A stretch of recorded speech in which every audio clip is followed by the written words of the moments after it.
Hi tears, எல்லோரும் எப்படி இருக்கீங்க? நான் நல்லா இருக்கேன். 2 நாளாக ஸ்கூலில் ஆனுவல் டே போயிட்டு இருந்தது, அதனால் வீடியோ எதுவும் போட முடியல. I am so sorry. இப்போ என்ன பண்ணுறோம் அப்படின்னா, வீட்டில் ஒரு பாக்கெட் காளான் இருந்தது, அதை வச்சு கிரேவி பண்ணிடலாம், சப்பாத்தி போட்டுடலாம்னு சொல்லிட்டு காளான் கிரேவி வைக்கிறேங்க. ஃபஸ்ட்டு குக்கரில் வந்து எண்ணெய் ஊற்றியாச்சு, அடுத்து சோம்பு பண்ணிட்டேன். அதுக்கப்புறம் என்ன பண்ணுறோம் அப்படின்னா, ஒரு பாக்கெட் காளானுக்கு நான் 2 பெரிய வெங்காயம் போடுறேன். அதை நீங்கள் நறுக்கி வச்சுக்கோங்க. அதை போட்டுட்டு அது போட்டு ஒரு ஃபியூ மினிட்ஸ் கழித்து நல்லா கிண்டி விட்டுட்டு, அதுக்கப்புறம் என்ன பண்ணுறேன் அப்படின்னா, ஒரு 2 பழுத்த தக்காளி. ஏன்னா அப்போ தான் தக்காளி பழுமாக இருந்தால் தான் நல்லா ஜூஸியாக வரும் கிரேவி, அதனால் போட்டுட்டேன். 2 தக்காளி போட்டு, தக்காளியும் வெங்காயமும் வேகிறதுக்காக என்ன பண்ணுறேன் அப்படின்னா, உப்பு போட்டேங்க. நம்ம அஸ்யூஷுவல் எப்பவும் போடுவோம்ல, அது மாதிரி கொஞ்சமாக கல் உப்பு போட்டாச்சு. போட்டு கொஞ்சம் வேகிறதுக்காண்டி டைம் விட்டாச்சுங்க. வீடியோ பிடிச்சிருந்தது அப்படின்னா ஷேர் பண்ணுங்கள், லைக் பண்ணுங்கள், சப்ஸ்கிரைப் பண்ணுங்கங்க. வியூஸ் நல்லா தான் போகுது, ஆனால் லைக்ஸ் இன்னும் வரலைங்க. கொஞ்சம் லைக் பட்டனையும் சேர்த்து ஷேர் பண்ணுங்கங்க. இதுக்கப்புறம் என்ன அப்படின்னா, வீட்டில் நான் அரைச்சி வச்சுருக்கிற கறி மசால் பொடி, இது தாங்க பிரியாணிக்கு, இது தான் மட்டனுக்கு, இது தான் எல்லாத்துக்குமே நான் யூஸ் பண்ணுவேன்.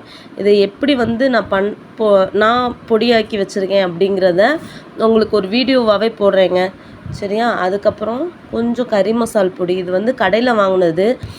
ஏன் அப்படின்னா ரூ. 1 பொடி இல்லை, அதனால் நான் ரூ. 5 பொடி போட்டிருக்கேன். ரூ. 1 பொடி இருந்தது அப்படின்னா அது இன்னும் ஃப்ளேவராக இருக்கும்.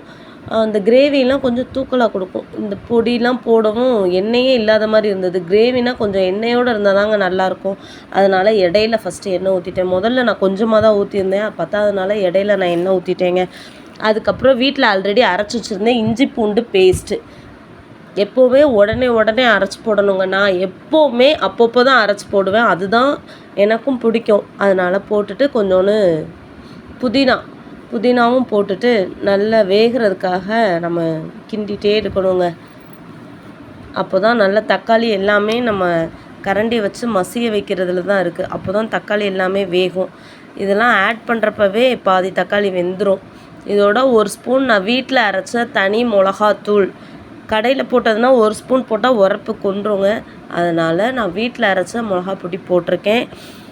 அதுவுமே 1 ஸ்பூன் தான் போட்டிருக்கேன். ஏன் அப்படின்னா நம்ம லாஸ்ட்டு வந்து மிளகு தூள் போடுறோம், அதனால் முதல்ல கம்மியாக தான் போட்டிருக்கேன். ஆல்ரெடி நான் காளானை வந்து க்ளீன் பண்ணி வச்சுட்டேன், நல்லாவே க்ளீன் பண்ணி வச்சுட்டேன். மேலே உள்ள தோலெல்லாம் எடுத்துட்டேன். அதுக்கப்புறம் உப்பு போட்டு கொஞ்சம் வேக வச்சேங்க. அதெல்லாம் போட்டுட்டு நம்ம கிரேவிக்காண்டி கொஞ்சமாக தண்ணி ஊற்றணும்.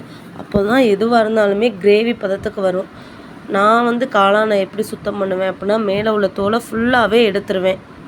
இதுக்கப்புறம் என்ன பண்ணுறோம் அப்படின்னா, நம்ம மூடி வச்சிடணுங்க. 1 விசில் இல்லை 2 விசில் விடணும். அன்றைக்கி ஸ்கூலுக்கு டைம் ஆயிடுச்சு. அதுக்கப்புறம் இந்த மாதிரி வந்ததா கிரேவியாக வரவும் என்ன பண்ணுறேன் அப்படின்னா, லாஸ்ட்டாக மிளகுத்தூள் போடுவோன்னு சொன்னேன்ல, மிளகுத்தூளை போட்டு நல்லா இறக்கிடணுங்க. பார்த்தீங்களா, இப்போவே கறி மாதிரி தான் இருக்குது. நான்வெஜ் சாப்பிட்றவங்க இதையும் ட்ரை பண்ணி பாருங்கள், நல்லா இருக்குங்க. எவ்வளோ அழகாக இருக்குது பாருங்களேன், பார்க்குறதுக்கே அப்படியே எண்ணெய் விட்டு அவ்வளோ ஃப்ளேவராக இருக்குது பாருங்கள். சப்பாத்திக்கு தொட்டு சாப்பிட்டு பாருங்கள், ஆவேசமாக இருக்குங்க. பார்த்தீங்களா எவ்வளோ நல்லா இருக்குன்னு. இது வந்து எங்கள் 4 பேர்த்துக்கு கரெக்டாக இருக்குங்க. வாங்க சாப்பிடலாம்.